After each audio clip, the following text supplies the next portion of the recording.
So, hi, hello mga kaagri. So, kani karon nga tanom prutas ni. Usa ni ka rambutan nga maharlika.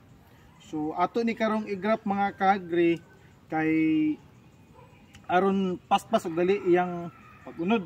Ang nitabo man gud mga kaagri, kung makita ninyo muni ang lawas nga original oh. Kani, muni ang original nga lawas. So, grafted ni siya. Namatay ni siya tungod itong miaging nilabay nga ting init. So naay ni tunga nga saha kini mga kaagri mao na ni. So wala na ko hilabti, gipasagdan nako nga mudak ko ang iyang sanga balag mamatay ni siya kay ako dayon ni siyang igrap. So mao na ni iyang sanga, dako-dako na kayo kuan mga kaagri murag punuan. So ako na sad ni siyang igrap. Kini nga rambutan usa ni ka maharlika. Pero nabali man yang grap, amo ning ato na sa siyang igrap. Ang problema mga kaagri kay dili maharlika na akong isumpay sa iya. Juicy rambutan na. Wala ra man sila naglayo mga kaagri sa juicy rambutan o ang maharlika.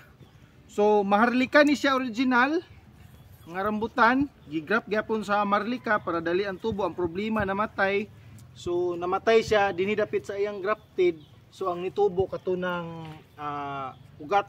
So muni ang sanga na kani dugay pa man kayo ni siya mo bunga. So na ako'y sayon nga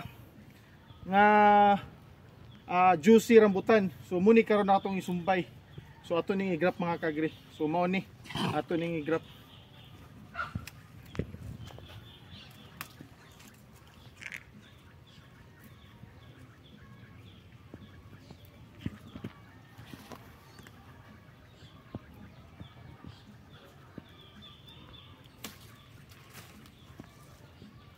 Basi natingala mo mga kaagri ba nga napaninabilin, okay ra na. Ato lang na siyang kuan sa dahon. Ang importante din ni kay in kasog dili makasurvive ni siya, napatay sa ubos nga atong i-grap. So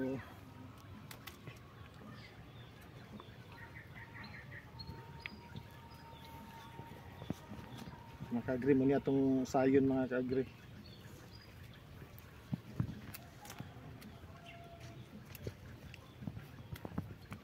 Dyan.